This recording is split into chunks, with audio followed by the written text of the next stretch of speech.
Hello and welcome to Country Life Simple. It's still very hot here in central Queensland. We did have a few days of relief and now it's been very hot again. We had 42 yesterday. I think my hubby was saying when he left town yesterday was 48 degrees. And today unfortunately is a much better blue sky. Sun is shining and it's very muggy. We had about like 1 or 2 mils of rain, which does make it even worse because humidity is just up and it is super muggy.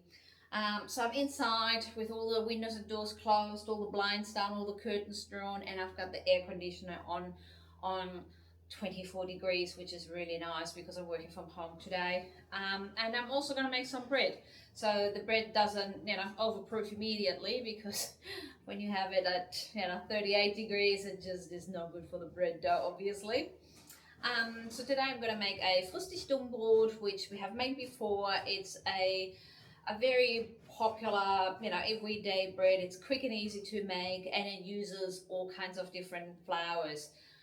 You don't have to use all of those flours. I normally do like to have a bit of each of the flours I have, but sometimes if I have like some leftover flour, which I really want to, use because I don't use it that much for anything else or something like that, I'll just change the ratio. So I do change the ratios of the flour I put in there on a frequent basis, but today I'm just going to go by the usual recipe. But yeah, you can change that. You don't have to get all of these flours. Use whatever you have as long as the total amount of flour is about the same. And then obviously just watch the water. You might have to add some more, some less, depending on what sort of flour you're using. I'm also going to make a Paderborner, which is also a traditional German bread. It's a bread in a bread tin. So it's a quick and easy recipe I can do while I'm working, while it's hot, and while I'm enjoying the cool air outside. So come on and join me. So last night we started off with making the pre-dough, which is starter, flour and water. And now I'm going to add this to 400 grams of water and just give it a bit of a mix in. And then I'm going to add my flours, the rest of the dry ingredients.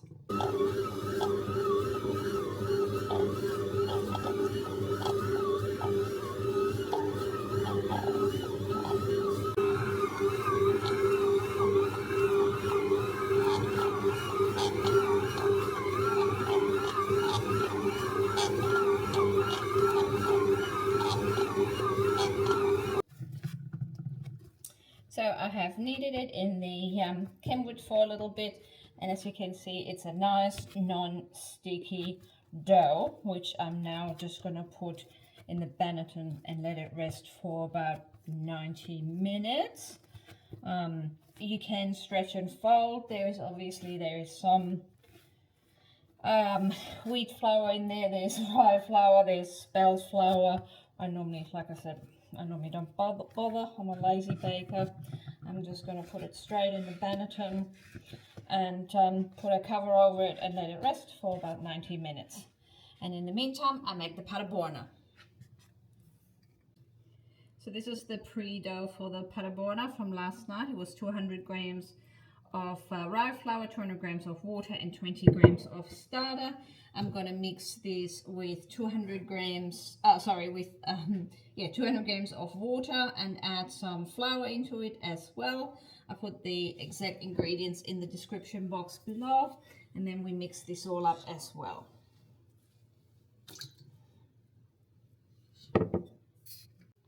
So I just want to show you, a bit hard to see with the light, I'm sorry, but what I like to do is, so this is just the pre-dough and the new water, so 200 grams of water and then the pre-dough, and I just mix this up a little, and you can see all the air bubbles. That shows, I hope you can see that.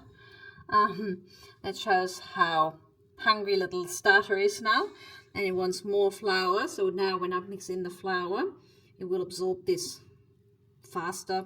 Maybe it doesn't, I don't know, but I just prefer doing it this way. So this one is the Paderborner. That's mainly a rye flour, so it's 200 grams of rye flour, 100 grams of wholemeal flour, plain flour, 220 grams of water, 10 grams of salt. So it's a lot of a softer dough, and that needs to rest now for 90 minutes as well. And then in 90 minutes we have a look at both of our bread doughs and continue. So after 1.5 hours we take this out of the basket and shape it a little bit more if need be, and then we score it with our lime.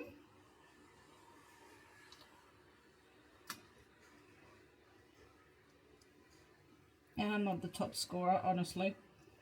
I always hated art classes. I'm terrible.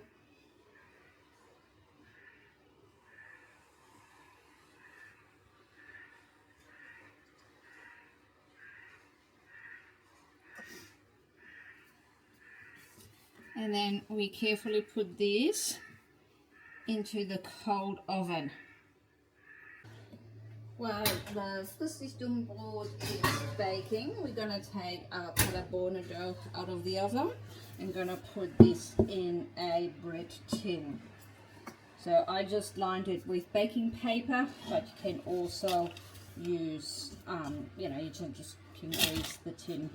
I find baking paper just a little bit easier, and it doesn't make the bread, like sometimes when you use oil or something, the bread can be a bit gluggy.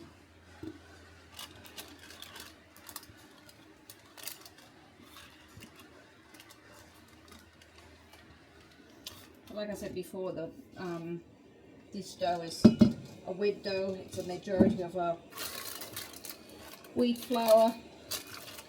There's no shaping, there's not really much scoring you can do.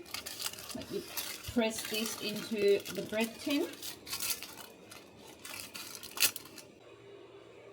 So this is how it looks like when it is finished.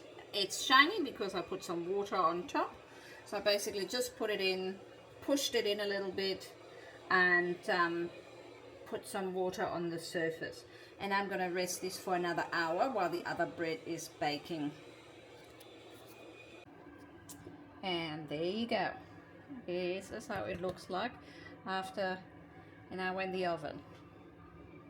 I probably should have reduced the temperature a bit more. It doesn't look that dark in reality as it does look on the camera.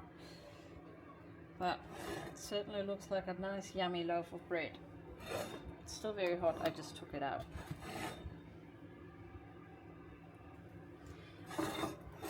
And now the Paderborner is in the oven, and that will come out in about an hour as well.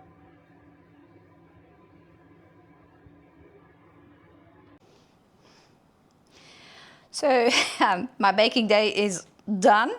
I've made this beautiful Frühstücksbrot sourdough bread, and I made this beautiful Paderborner. That's a quite a solid rye bread. It's not super heavy, but it is solid. And I also made some dessert for tonight. I made a plum, a peach tart. This is just eggs, 3 eggs separated together with some almond flour, some tapioca starch, vanilla and maple syrup all mixed up, and then just baked in the oven for 20 minutes.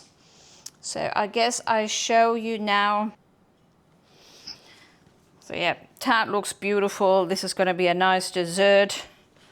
And then the bread looks amazing as well. So let's cut this.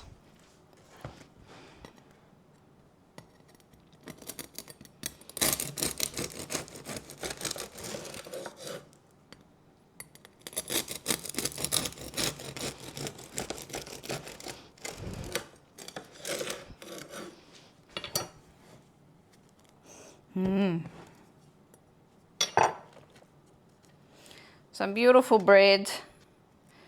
Looks really good. I don't want to cut too much because then it dries out. But I do want to cut some for my mum for dinner tonight. It's always hard to cut it on the first day when it's so crispy.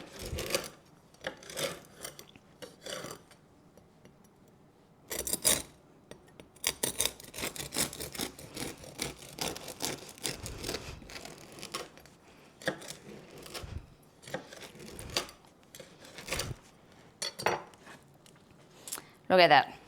Amazing, fresh sourdough bread. Smells good, tastes even better. That's the Friss dich dumm Brot. So I've cut a few pieces for my mum here. And then I'm gonna cut the Paderborner as well.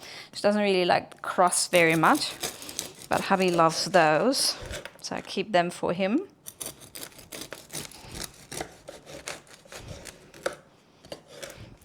So like I said, the Paderborner is a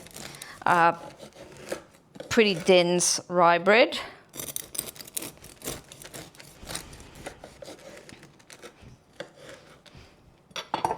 Beautiful. Yum. Yum and yum. Well, what do you think? You're gonna give this one a go as well? And then I can put the, I've got some crumbs on here now. I can put the recipe for the cake in the description box below as well. I hope you enjoyed those and give these a go. One of the things I like to do to save some money is to make my own jam with seasonal fruit. So in the moment it's summer here in Queensland and, well, in all of Australia, and it's stone fruit season. So plums are in season at the moment. Absolutely love plum jam. And I've got 5 jars here. My mum's got one in the fridge and I've got one in the fridge, so nearly 7 jars. The ones in the fridge, they're a bit smaller. And I made this out of 2 kilos of plums, but I also reserved some for some plum cake, which I'll show you later. How to make a jam like this is really easy. I basically just remove the stone, cut the fruit into small pieces, and personally I chuck them in the slow cooker and with a 1-to-1 ratio of fruit and sugar. So 1 kilo of fruit, 1 kilo of sugar. You can use less sugar, but it depends on what fruit you have. Plums, they're very soft, they're very runny if you don't put enough sugar in, so you really need more sugar, or alternatively you need to add some pectin. And I added 5 star anise as well. And then once it was finished, once the cooking finished, I added some rum just to mix it in, and then put them in the jars, put the lid on and let them rest. So now I have to remove these little things and label them and put them in the pantry and we'll eat them. I do not water bath those because there's so much sugar in it. Sugar is, you know, a preservative, so they're well preserved with the sugar. You know, it's not recommended. You can if you want to, but it's not needed. I sterilized the jars beforehand. These are reused jars. These are they're actually Rex jars, but they're the same as WEG. And yeah, it's pretty quick and easy to make some jam, and like I said, very cost efficient. Bon Mama jam, normally $6.50 on special. I paid about $3.90 I think per kilo. So, and I made nearly 7 jars of jam with that. And I do that with all sorts of fruit. So strawberries, cherries, peaches, plums, whatever we like as jam. What I normally don't do as jam is raspberries, because raspberries here come in really small packets and they're really expensive. I've never really gotten like a great deal on raspberries. You can get frozen ones, but they're normally from China, and I don't really like to cook that or use that in any way, shape or form. Yeah, you can use it. You can obviously do this on the cooktop while you cook dinner. I normally just put it in a slow cooker so I don't have to watch it too much, and I've got gas, so the heat is much higher. But yeah, I put it in the slow cooker. It's very quick and easy. Turn it on, leave it for a few hours, stir it every now and then fill it in these sterilized jars, and off we go. So maybe you give jam making a go as well to save some coin and to eat some delicious jam. Now you have to probably make pancakes as well, because it tastes even more delicious on pancakes or on some fresh bread rolls, of course. I hope you enjoyed this video. I'll see you next time. Thank you very much for watching. Bye.